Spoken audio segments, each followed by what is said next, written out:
It's the final match of the day, Kret, and we are hopping straight into the picks and bans. Rambozos taking on 5 Angry Men. Jumping right into the action. Bye-bye, Thor.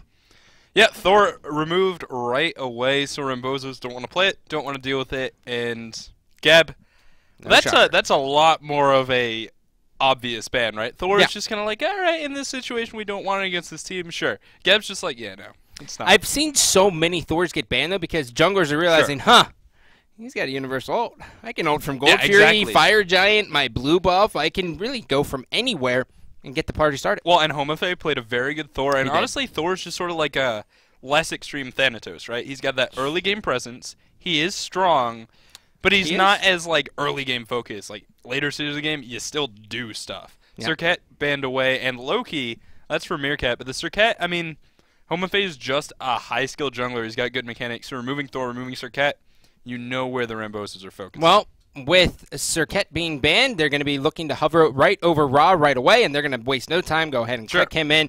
One of not only probably the safest mid we have in the game, as well as some of the best clear with a lot of big burst. Yeah, I mean, he's just got so much going for him. Maduro plays a great Ra, so we'll see that. But the Apollo hover coming through, and so I love that they pick Isis in the first phase. Mace phase is like, okay, I want Isis against everything in every matchup, every situation. And he doesn't want to let it get banned out during the second phase of bans. It's not going to get banned out during the first phase of bans because it's ISIS, and you don't need to ban ISIS in that first phase. Oh, well, excuse you me. That was not a Geb that was banned earlier. It ended up being a Giannis. Okay. So I think that was just like a little problem. So that changes everything. Yeah, so the decision to grab ISIS over Geb is a little weird. But it went from like, okay, ISIS, this makes sense, to being like, wait, that's a Geb. Yeah. Other team got him. I think that's probably one of the first times I've ever seen him go all the way that far. Okay, so, well, yeah, I mean, sometimes he's just gone through entirely, and they're just like, huh? But anyway, so Apollo, honestly, so the ISIS pick I like because Mace's ISIS has been insane today. He's been playing it very well. He's been actually putting those circle protections in the right place for 5 seconds, which is incredibly hard to do. Usually it's just like, all right, I'm going to drop the circle protection. It's effective for like 2 seconds, then you pop it. But Mace has those long duration ultimates, which is so strong. Thanatos, hover, and lock in. We'll get to that. We'll get to that, so just hold your breath for now. But the Apollo over Geb is what really is shocking for me. But because Geb does have Geb not going either first or second. Yeah, it's a little bit weird. Really, really shocking with how strong he is. I mean, not even looking at Cataclysm. Shield. Yeah, just shield alone. Shield. Just give him one ability. That's good character. Like shield. Period. Done. Chalk's gonna also be picked in as things are gonna go ahead and get switched up here. The Thanatos. Sure. Not the best luck it's seen in the SPL. It does have like, you basically have to be aggressive at all times early game. Right. You have to be in their jungle, but how do you even go about doing that? You know what I mean? Because it's like, it's top tier play. Like, you're not going to have like free routes. Okay, so ISIS in the middle lane up against Ra should have a clear advantage. Okay. So you can rotate your mid laner. Poseidon in the solo lane, which is interesting in its own right. Poseidon Poseidon and Kukulkan fill the same role. They've got a big damage ultimate, and they've got a big circle zoning ability you don't want to stand in. On a basic level, they fill that role. Kukulkan gets nerfed, Poseidon becomes better. And it's just sort of always been this way. People are just like, I think the big thing with Smite, so far from what I know, is people are just like, this is the flavor. We forget that he's really good. Like, we didn't see Thor played for a long time. Sure, and then he just comes back in hard. And he's been doing that for 2 years. Has it really been like that? He's just like, oh, by the way. Strong. Well, okay, 1.5 years, because original Thor was, like, really bad. But, like, once he was good, it was like, all right, Thor's super strong, let's play him, and then he disappears. And then he comes back, and then he disappears. But Thanatos, I mean, a little bit the same way. I feel like he has longer streaks of sleeping. But when Thanatos does work, and Homofe is a very good jungler on this character, at least in ranked. So we'll see how he does in this situation. When Thanatos works, he snowballs the game. And that's exactly what 5 Angry Men are going to be looking to do. They've got a lot of early damage coming out of their Isis with the Wind Gust, of their Poseidon with the Kraken, and I don't necessarily like the Poseidon versus the Chalk. I think it's just they wanted the Poseidon overall. Now, we're seeing three very passive wards here coming out from Thirst, or Team Rambozos, excuse me. Why would they ward on their side of the map? Because of Thanatos, right? So part of what makes Thanatos weak right now is people know how to play against him. So you're just like, all right, He wants to fight in our jungle. Let's ward our jungle. And so where these wards are placed, right, they're on the entrance paths. Yeah, yeah. They're basically giving you 4 lines of sight. Exactly. So there's sort of 2 ways into the Rambozos jungle. You can come around the rock on the left-hand side, which junglers generally aren't going to do, or you can go in on the right-hand side, which honestly is kind of a possibility. And, you know, my one reservation, one thing I don't like about these wards is that they're not going to last too long, but grouping up around the Fire Giant is 5 angry men. Homofe looks like he wants to contest these mid-camps, and this is how you play Thanatos. You're just like, right, I'm stronger than you, you know it, and I know it, so I'm going to take this. Oh, the Celestial Beam's just going to fall a little bit short. Chalk's going to try to get a piece, but that is going to go to 5 angry men, and they're not done yet. They're going to continue to push up. Mace to the face. Wow. Oh, that's going to reset red. Gris is going to be very, very under-leveled. They're not even going to be able to get their blue. So they're going straight to lane, and that's super important because right now, in the middle lane, Aduro is actually getting an experience advantage over Mace of Vase. Mace of Vase currently level 1. Once Aduro has those creeps die, assuming he tagged them, and he actually didn't, I think. Backed off a little bit too hard, but he'll be hitting level 2. So generally the rule of thumb is when your mid laner rotates to an invade, your mid laner actually ends up being a little bit behind. Mace of the Face was able to be very quick, so he's going to be ahead here. Aduro zoned himself out because of respect to the Thanatos. Now, rotating into jungle is Grishank at level 2, and this Thanatos plays a big hit to Grishank's playstyle. As we mentioned earlier, he's very efficient. Yeah, and now Gris is going to go ahead and push his wave here with Aduro, just so they can go here. They're going to go ahead and split this speed buff. Unfortunately, Aduro will not be getting the red, but look at Mace. He's going to go ahead and try to contest this here. The ward's going to kind of give him away, but that's going to deter that as well. So, good job there by Mace. Yeah, and so what's happening is the reason Grishank left lane so early, he wants to get his speed buff before it's stolen away. That's the only remaining big buff camp on the order side of the map. And the back camps, the back RPs, are a little bit less important. So Grishank wants to make sure he can get that as soon as possible. Currently has about 5 seconds on his hand on the gods, but Thanatos is rotating over. Aduro might have seen in the middle lane, he might not have, but on the ward now. And this is probably going to be the contest. Death Scythe will connect to Aduro, taken down by Mace of the Vase. First blood. That is how you play Thanatos. Yeah, that's big. Is just leveraging his early advantage. And you look at this. I mean, Apollo's going to go ahead and zone out Geb and Uller. So now he's going to force them out. This is going to be a speed buff going to them. And they're all in the jungle here of Rambozos. And the one thing I wanted to talk about here was the duo lane, actually, right? Because Apollo and Odin, with Raven Shout and the lunge, one, you're going to have a hyper-aggressive lane, but you're also going to have amazing wave clear. Yeah, you definitely have the wave clear advantage here. Ull's Barbed Arrow actually does, unless you're building like a Transcendence, you don't really have the damage to kill the archers at max rank, whereas Apollo does. And that, it's not a huge difference, but it's enough to give advantage over to 5 Angry Men's duo lane. Chris Pocket not able to participate in wave clear just as much, and now in the jungle, Homofe does have his ultimate available, so he's going to look to go up in the sky, popping his Scent of Death beforehand, and they're going to have to dive a tower. This is still a possibility. Paradox with a great jump. Ben is just on point there. Good job, man. Yeah, that's great play. He just bought 90 seconds for his team. Yeah, he bought it completely, and you can see the pings kind of going down. Like Thanatos is there. Watch out, Aduro. And the one thing I wanted to talk about here is Aduro barely just hitting level 5, excuse me, and that brings up the experience difference, which is 1,500. Yeah, already. Or early, which is in the middle lane though, Grishank could be in trouble taking Death Scythe. Drops to half health, and with the mid camp spawning, now it cannot be contested by the Rambozos. They have to hope for a snipe, if anything. Aduro does have that available, but he's not going to try, and will just end up sniping in the middle lane, get some experience, head back under his tower, look to recall, but he's going to get caught in the cage. Great positioning from Bugsy, circle protection. Honestly, just for flavor there, I don't think they really needed it, but just making sure that Aduro went down. Yeah, they were basically securing that kill. They were like, there is no way that this is going to happen. Well, actually, you know what? It burst him down fast enough that it might have given Odin his passive. Okay. So I like it. That's a good, very, very good possibility. Yeah, because Odin's Ring gets a lot of kills for your team when you're playing him right, but it doesn't necessarily get you a lot of passive gains. On the right-hand side, though, Grishank getting ganked. That banish, can it set up the kill? Well, you're going to see the ultimate come out, and Valkyrie's discretion here, the best. He's going to be able to get out. That is very fortunate for him. They had it set up pretty decently there.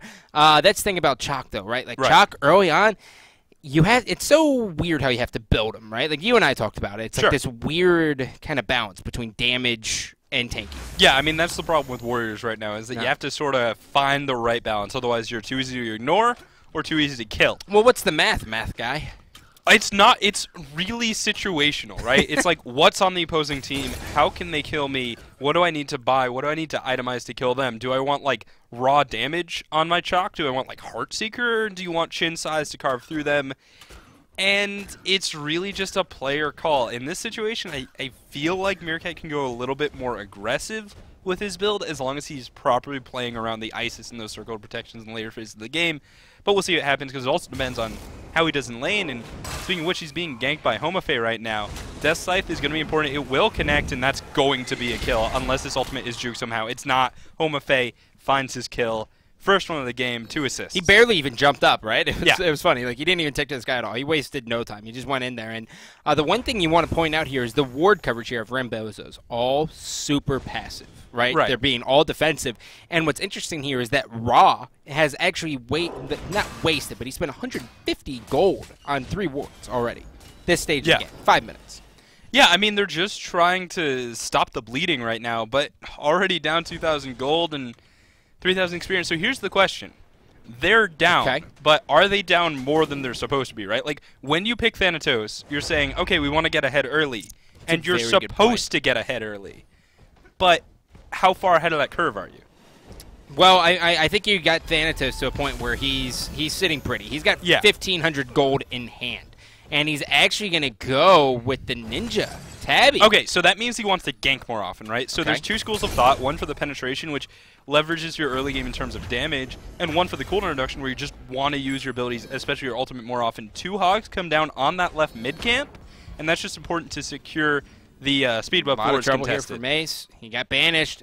Apollo's circling around the sky. He's going to go ahead and crash into the right Harpies there, and they're now going to secure both of them with little to no contention, but Mace to the Ace is going to be in the middle of things. He's going to go ahead and use Wind Gust, forces him out, and now they're going to return to their respective lane. That had the ability to be a humongous fight. You know, I really want to give props to Rambozos because they are playing so passively and they're playing so carefully on the Thanatos. That said, Homofei does have 1 kill, 2 assists, and is going over the soul lane really quick. In the air, finds the execute, and now he's going to be able to do that again relatively soon. Just 67 seconds on his ultimate now, so he's just looking for repeated pressure. Yeah, which is good, which is what you need to do. And player damage-wise, I mean, Freya, Gris, has only done 965. Where when you look at it, I mean, Thanatos is not done double, but it's 1,500. Right? And you almost want more out of Thanatos at this point. Yeah, I mean, you know, it's hard to tell. Like, he's only been killing, right? Scythe?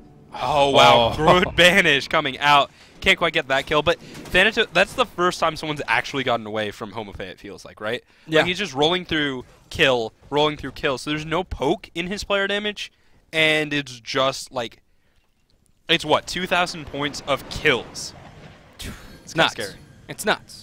Yeah, completely nuts. Now, how come jungle is the food of thought here is that if you're jungling Freya, you want to get into more fights. That's why you get the boots done instead of hastened. Whereas when you're a hunter, you want to get the hastened online. I feel like he just needs to move a little bit more. Okay, is his idea. So he wants to be able to move around the map. But on the left-hand side, a dive onto the Paradox gonna bring him down to just 300 health, but it's not enough to really force him out of lane just yet.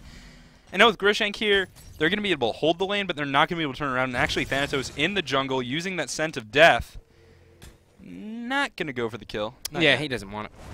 But that's a Gold Fury because Ul recalled, and now, like, think about it, right? Yeah. Thanatos is so strong right now that you cannot contest 3v4. Oh, you can't. And now it's going to be Chris Pocket who is going to be just going to watch him. He's going to go ahead and roll out. He's getting out of there, and there's going to be 3 people possibly converging on him, but it looks like they're going to go ahead and rotate back here. We're going to have Thanatos eat this mid wave, which will be good, as he's going to actually use his ult on it. The other thing to mention is that the way Fiberman approach that Gold Fury, they don't have a Hand of the Gods 3. So what they do is they use their Jungler Hog and their Support Hog at roughly the same time, which is going to do about 20% of the Gold Fury's health. So it mimics a Hands 3. It's sort of like a poor man's Hand of the Gods 3. And then they'll be getting that going into like the 13th minute of the game when the Gold Fury does respawn. Well, Meerkat picking up the damage buff.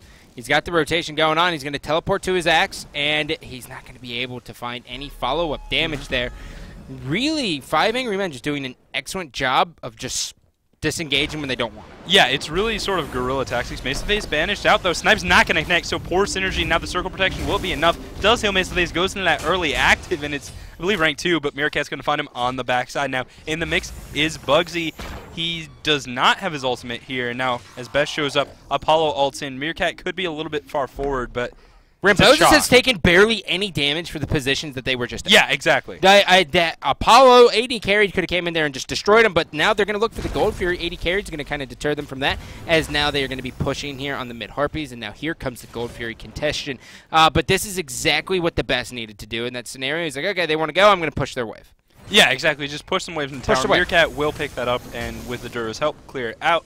And then, so Meerkat has to recall here because he's out of mana. Best is going to rotate to his blue buff, back to his lane, and he's got 2,000 gold in hand as well. Yeah, Thanatos, he's going to be able to really start hitting hard, which is now this is the time where it's like, okay, Thanatos, you have about 10 minutes to get about 6,000 player damage in. Sure. Right? Like that's, I feel that, yeah. Yeah, not the number, right? Like that's obviously I just kind of just looked at it, but 8,000 is.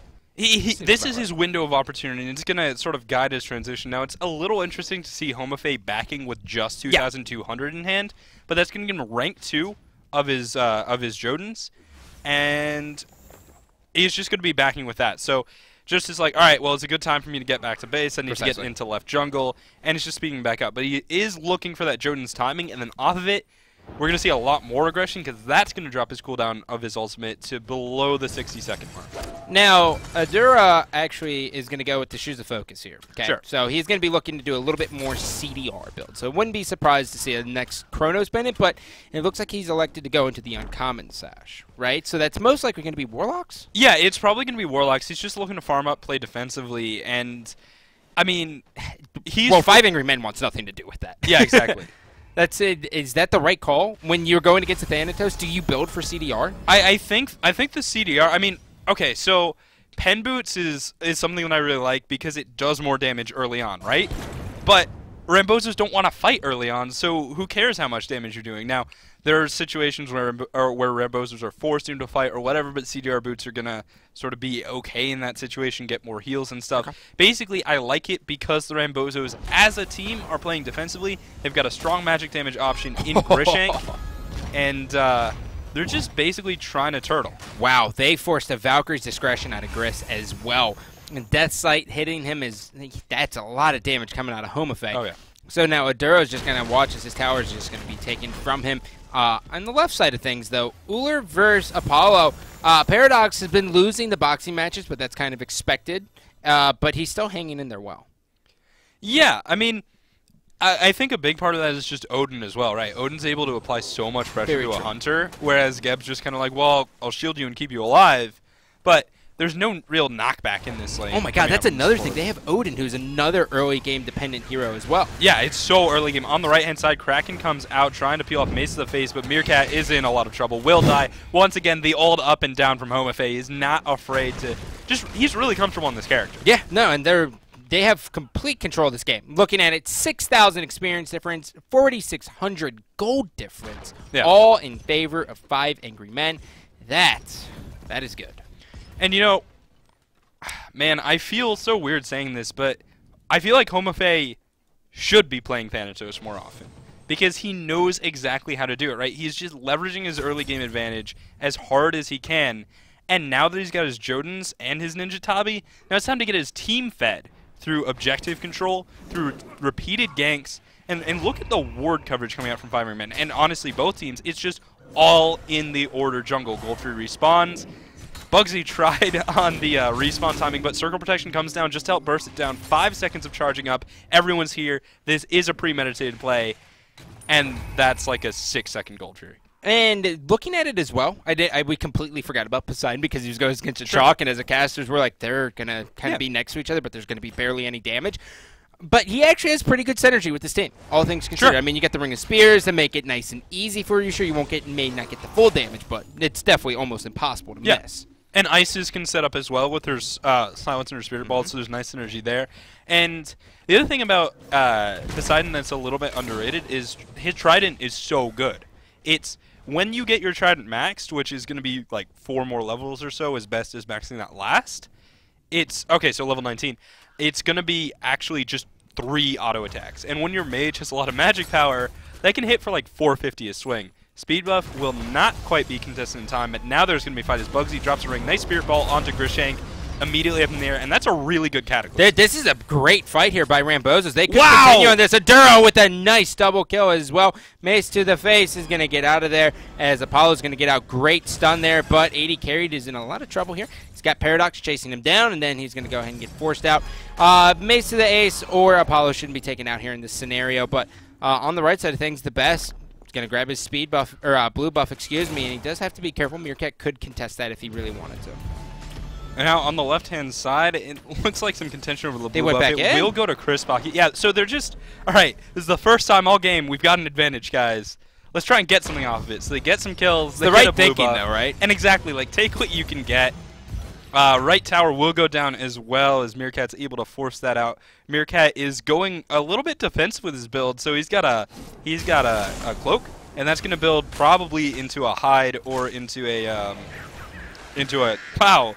Sorry, Kraken just comes out to try and secure a blue buff, and I think Best just got it. Yeah? I love that play.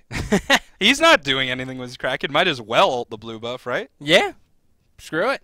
The one thing, when you take a look at wards placed, right? Sure. Well, just wait a sec. Basically, Ra has spent 400 gold in wards alone. That's a lot of wards. That's a lot of wards, and that's why we're not seeing the Warlocks. We're finally just now getting to see it online. It's 16 minutes. He's only died 2 times as a mid laner against the Thanatos, who's playing very well. So maybe the wards are keeping him alive. They're certainly helping his jungle. We haven't seen as many steals as Homafe would like. But, man, I don't know. Like, Homafe now needs to find his transition. It looks like he's going into probably a chin size. So, trying to be a carry Thanatos. And that's risky. Yeah?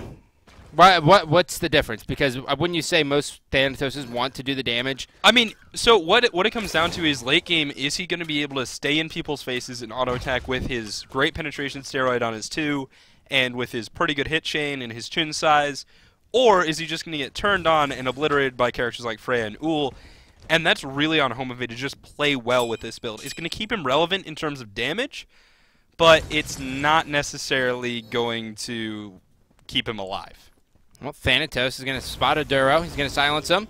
Misses the death sight, so there's going to be no follow-up. The stun's going to miss as well from Mace. And now as we check a look on the right side of things here, the best trying to go on Meerkat here. And Meerkat, he's taking a lot of damage from Poseidon.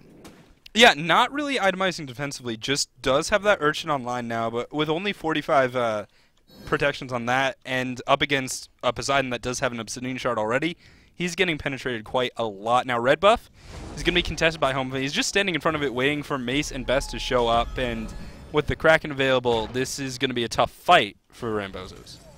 And, you know, Poseidon's done 8,300 player damage, the most in the game.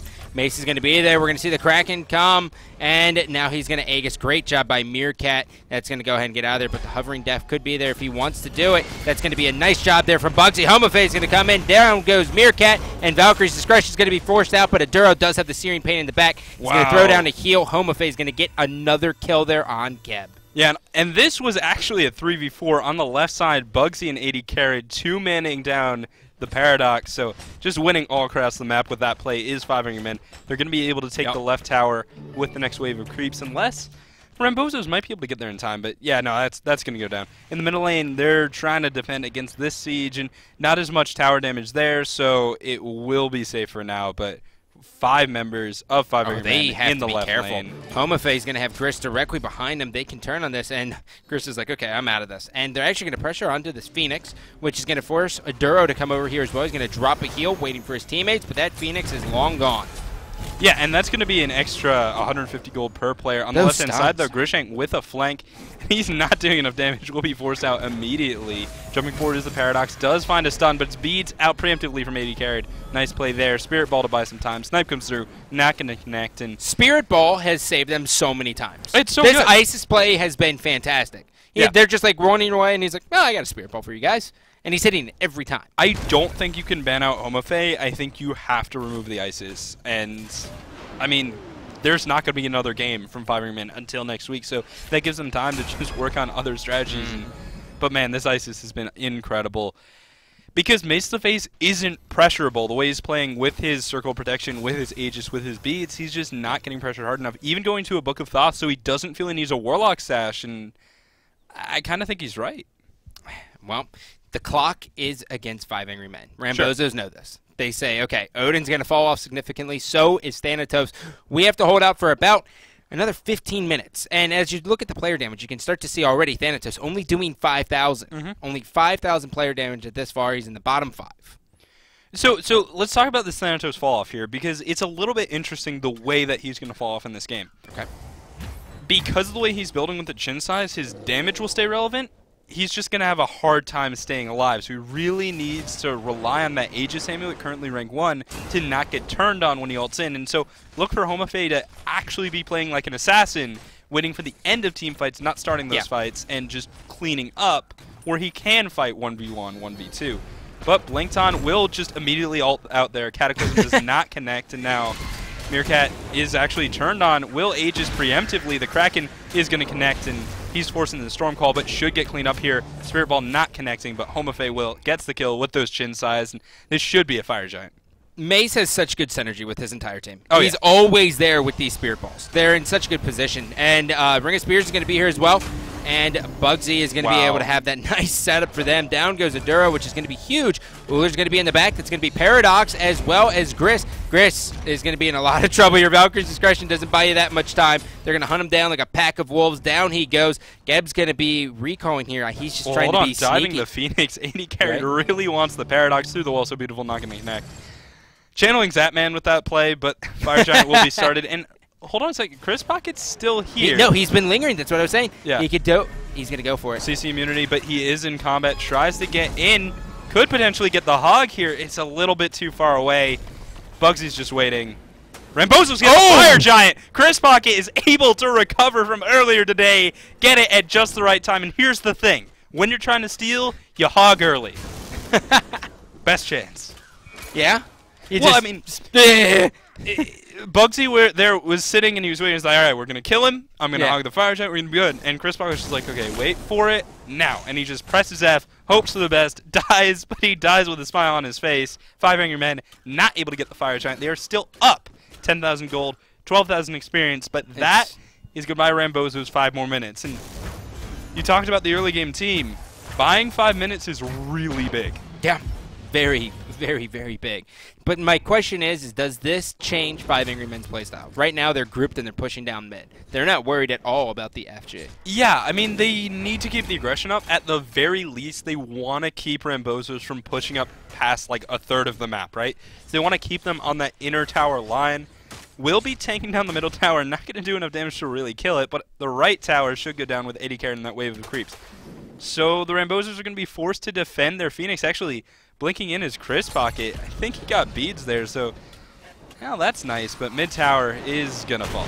Yeah, mid tower's gone. He's going to go ahead and throw on Raven Chalice. Oh, right inside, though. Kraken comes out. Grishing up in the air, will not die just yet, so Kraken for Valkyrie's Discretion.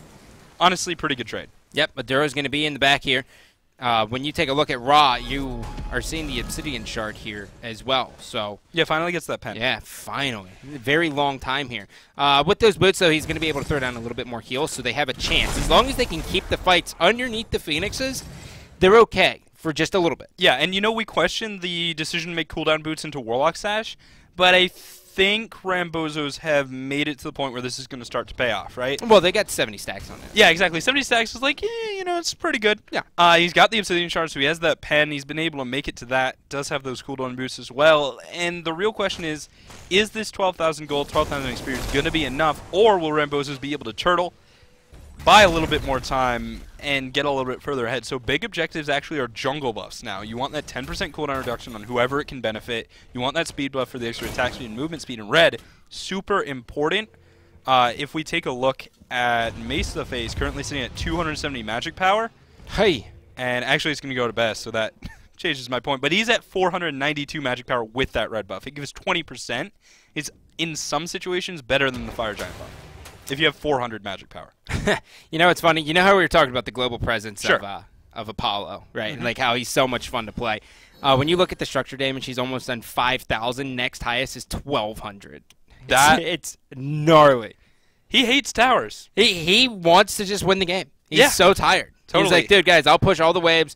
I have across the sky But online. that's super important, right? They need to take their early advantage and turn it into the map advantage, taking those towers down. Now up against the Phoenixes, trying to get in there. Fire Giant buff won't be lasting too much longer, as the FG, they got 44 seconds on their buff. So just need to hold out as much as they can, and once that FG buff wears off, expect to see, if not earlier, 500 men just jumping in and starting a fight. Yeah, we could see it earlier. I think they're just going to wait. It's safer to wait. I love the play, too. They've done everything perfectly right. They've pushed all their lanes up, so they do have to worry about, you know, their Phoenixes and everything. And so now they have to say, okay, we have to convert, guys. Are we going to protect or are we going to fight? And then that puts the ball right in 5 Angry Men's court. Well, it's going to be another 15 seconds till the buff wears off. Pressuring the left lane is 80 carried, while the rest of 5 Angry Men sort of moves between middle lane and right lane. They're keeping everything pushed up in 5, 4, 3, 2, 1. The buff is now gone. It's a big advantage nullified, and Bugsy already knows he wants to go in. Oh yeah, he's looking for it. And look at this. They're now they have the grouping. Here comes. The stun's gonna go down. Parasox. The Kraken's gonna be there. That's a lot. Big rubber ducky's gonna go ahead and go back underneath, and now they're just gonna wait for another engagement. Yeah, circle protection. They're just gonna tank this Phoenix and nuke it down. Stormcall does come through, and it is gonna silence, but the Phoenix will fall. Now a snipe will connect onto Best. Gonna drop him down to half with a little bit of help from Chris Pocket. Meerkat forced away in that Aegis, but Homofey's up in the air, gets the execute onto Meerkat once again. That's like 4. Yeah, that's 4. Grishank on the right-hand side. They're not done either. Valkyrie's discretion. Paradox is gonna be able to defend. He's gonna be okay. And honestly, Rambozos only lost their weak Phoenix. Yeah, they only lost their weak out of this one, but they do have to be a little bit careful, right? Because 5 Angry Men go, okay, Fire Giant's done. We can go back. We can buy. We can go for another Fire Giant. 5 Angry Men are recalling on wards, so there is a possibility for Rambozos to rush the Fire Giant. Yeah, and I think they're going to do it. So Freya's going to be there as well as Uller, so this should go down okay. They've got a Raw too, so they've got everything they need, and it's really up to Homofey to see if he can contest this. Freya opens up on the Fire Giant. The crit's coming out from Paradox, and Homofey is there to contest. Will reset immediately as Apollo's ult is coming through. Oh, Rambozos were right to pressure that. Yeah, so Rambozos were right to go for that. They just weren't fast enough. Like, in terms of run speed, not in terms of play calling. Now, Kraken comes out. Chris Pocket is absolutely annihilated. Oh, what a cage onto 4, one. up in the air. Homofey can't execute because the death is too quick. The snipe comes out from Maduro, but he's going to die on the backside as Homofey is diving onto Paradox. Gets the kill with the Soul Reap and Maduro. He juked out for a long time. He did his best but he not could. long enough. Yep, and that's going to be Meerkat sadly walking back to his base. They're not worried about Fire Giant. They say, okay, we have 4 down for a bare minimum of 20 seconds. Let's go ahead and get some Phoenixes. Honestly, Circle of Protection is up. They can go for the Titan. They're just going to run past the Phoenix. So Circle of Protection reduces damage by 15%, charges up, explodes for healing and big damage. Will be used right there, and it nukes the Titan down. Absolutely incredible on objectives. The Titan is one of those, and that's going to be 5 Angry Men going 3-0 in the first day of your Smite North American Wild Card. You want to talk about setting the bar pretty high. Very high. Shockingly 5 high. Angry Men came in today, and they said, this is our time to shine. We're tired of being in the Challenger Cup. We want a taste at that. Yeah. We want really a chance at that $1 million. I don't know what they've been eating, what they've been doing. Because is this like the normal 5 Angry Men that you're used to seeing? Not at all. I mean, they're good, and they've been good in the Challengers Cup, but they had trouble. It was very close, and they were just able to they were just able to pull it through. Right. We're gonna check out a replay of Homofey. Once again, this is how you play Thanatos. This is what the character's for. Yeah, he only did 12,000 player damage, but he got the kills where it counted at 8, 2, and 6 at the end of the game. Homofey going up in there, and once again, I think the third execute onto Meerkat, who just cannot get a break. And this Death Scythe is just going to snipe out Chris Pocket. Right in the solar plexus. Yeah. Like Beautiful right down Geb's breast. Yeah. The big thing here, though, dude, is like 27 minutes, right? That's perfect. Sure. Jacket color, thanks, bro. It's like perfect timing for Thanatos. Like right after that is where it gets scary. So I mean, let's check out the scores now. In 2 and 1, Fat Chunks in second place. We already mentioned 5 Angry Men in first 3 now. Yeah. Rambozos 1 and 2, third place. So they still have a chance, but I mean, Thirst, they would need to find like I think they actually need the 4-way 3-3 tie if they want to come back, and that's going to be hard. It's going to be really tough for Thirst. Yeah. Thirst really, really hungry for their first win. Yeah. Like, they need it badly. Best case for them is, like, 5 Angry Men loses their next 3 next weekend. So if 5 Angry Men loses their next 3, Chunks beats 5 Angry Men, they would go 3-1, but then Rambozos needs to beat both 5 Angry Men and Chunks, and Thirst needs to go 3-0. Then it's a 4-way tie. That's their hope. That's not a good hope. That's rough. That's not good. No, it's not fun. But Rambozos, I think the big matchup for me is going to be Rambozos taking on Fat Chunks, right? Sure. I think that's going to be that's the one you want to focus on next weekend. 5 Angry Men with a 3-0 lead, all things considered, would be very hard to say they're not going to make it. It's not free. But they're probably going to be in the top 2. They need one. Yeah. So the decider, I mean, they're probably in the top 2, so it's Rambozos or Fat Chunks. Who's going to be in that second place spot? That's the big one. And it comes down to the head-to-head. And then it comes down if 5 Angry Men can go 6-0. If 5 Angry Men is 6-0, Thirst is 0-6, then, well, Rambozos just lost the first head-to-head, so the best they can do is tie. Yep. Well, ladies and gentlemen, that's going to do it for us here from the hi-rez studios. Thank you all for watching.